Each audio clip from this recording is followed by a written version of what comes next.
Halo para pencari keadilan, tahukah kamu bahwa pada KUHP baru ada mekanisme baru di persidangan, yaitu pengakuan bersalah. Pengakuan bersalah dapat meringankan hukuman dan mempercepat proses persidangan. Akan tetapi pengakuan bersalah harus tanpa paksaan dan dari diri sendiri. Mau tahu alurnya?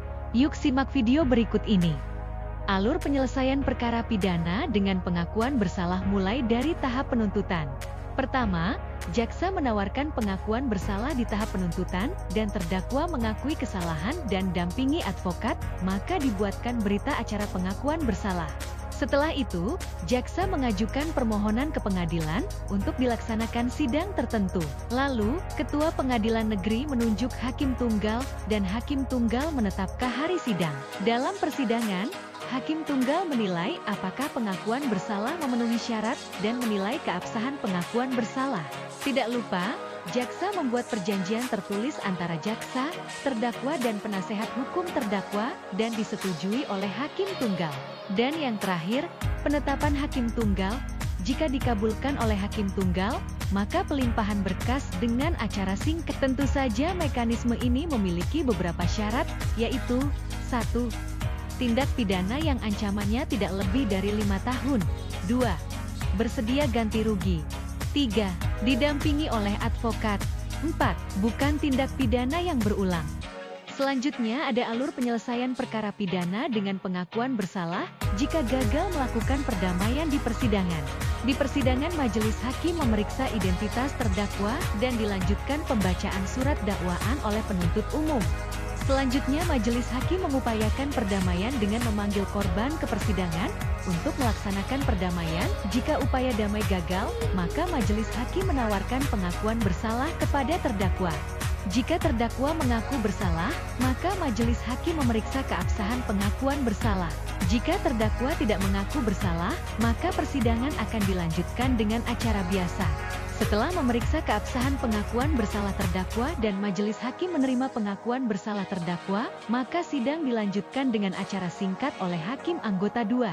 Tentu saja mekanisme ini memiliki syarat dan ketentuan, yaitu 1. Terdakwa telah diperiksa dalam menyidikan. 2. Terdakwa didampingi advokat. 3. Bukan tindak pidana yang didakwakan pasal 204. 4. Pidana ancaman maksimal 5 tahun. 5. Bukan tindak pidana pengulangan.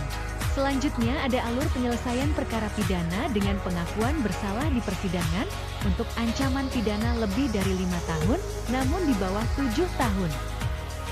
Pertama, majelis hakim memeriksa identitas terdakwa dan dilanjutkan jaksa penuntut umum membacakan surat dakwaan.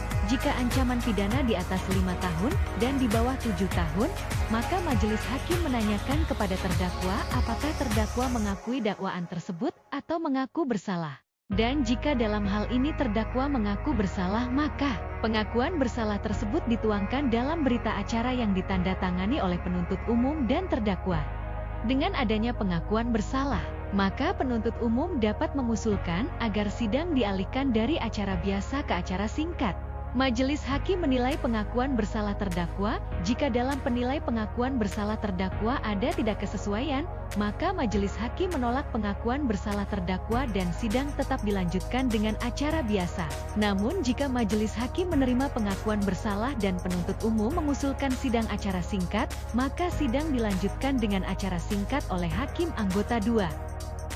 Tentu saja mekanisme ini memiliki syarat dan ketentuan, yaitu 1.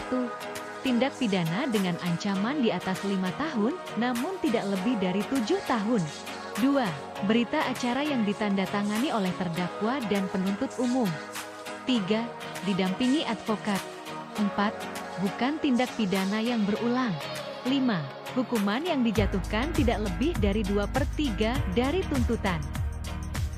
Ini adalah penjelasan mengenai proses penyelesaian perkara pidana dengan pengakuan bersalah dan syarat-syaratnya. Namun, perlu diingat bahwa jika terdakwa telah menggunakan haknya untuk mengaku bersalah, ia kehilangan haknya untuk menolak dakwaan. Nah, sekarang sudah tahu kan alurnya? Semoga membantu. Sampai jumpa lagi. Terima kasih.